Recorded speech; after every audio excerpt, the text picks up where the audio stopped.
Welcome back to this week's episode with me, the Mindful Guy. Today on The Mindful Guy, we'll be confronting the fear of being alone. During my time in the mental health circuit, this topic came up quite a bit, as other sufferers struggle with this either in a physical sense or a mental or emotional one. In a previous video, we discussed that one of the first symptoms of depression is withdrawal, from friends and family, and from society in general.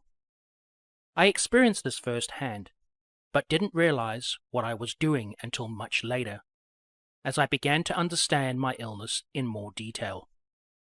I realized that withdrawing from the world outside became a self-fulfilling prophecy, where I was consciously aware that I was doing something that would affect me negatively, and when it did affect me as I anticipated, I would say to myself, "Yeah, you see, I was right. No one cares about me." The challenge with this type of thinking is that people around me didn't understand my sudden change in behavior. And not only that, I had no idea how to explain my feelings or behaviors because I didn't know. This made me feel more lonely, because not only did no one who knows me seem to understand what I was going through, they reacted in a certain way that confirmed that I was the issue, and I would withdraw further. It felt like a double-edged sword. I noticed during my healing process that feelings start in the mind and then manifest themselves in the physical, either by how I perceived myself or how others would perceive me. This created a massive amount of judgment on myself, as I was conscious of what was happening, but it was like I could do nothing to stop it, or even slow it down. I believed I was weak and not worthy.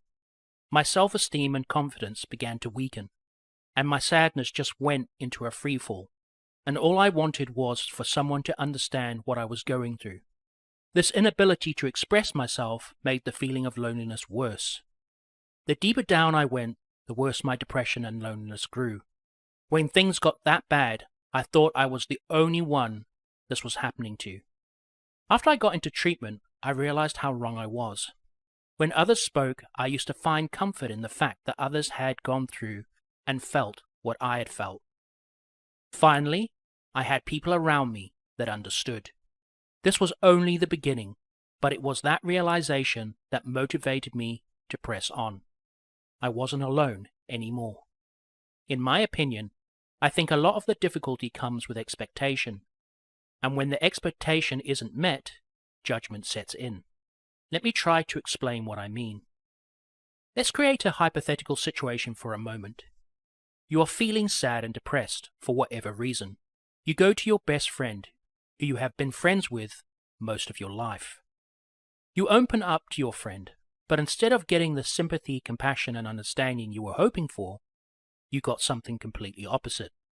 Now you love this person. You trust this person.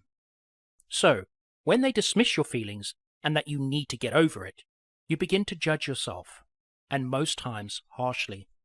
And because you're not in the right frame of mind, you are unable to identify the fact that your friend has no idea how to deal with what you are telling them, or they have the same secret you have, and the last thing they want is to be there for you. You may never know their reasoning, but you damn well know how that rejection makes you feel. This is why I say, when I finally met people who could relate to me by validating everything I was feeling, the feeling of loneliness began to reduce. It was so interesting to see how everyone was learning from everyone else. My mood began to lift as we all listened and shared. But when I incorporated this with mindful practices, the healing really began. If you're listening to this, I can assume either you or someone you know is going through this right now. This is why we created this podcast. Whether it's the quotes, stories, or topics we cover, is what you take away from it that might be the missing piece that helps you get to the next level of your healing. You are not alone. If you leave a message in the comment section, we'll be there to listen. If you're really struggling, please reach out and get help immediately. Just know that there are people out there that really do know what it's like and want to help. Let me know if this helps, and I'll see you again on the next episode of The Mindful Guy.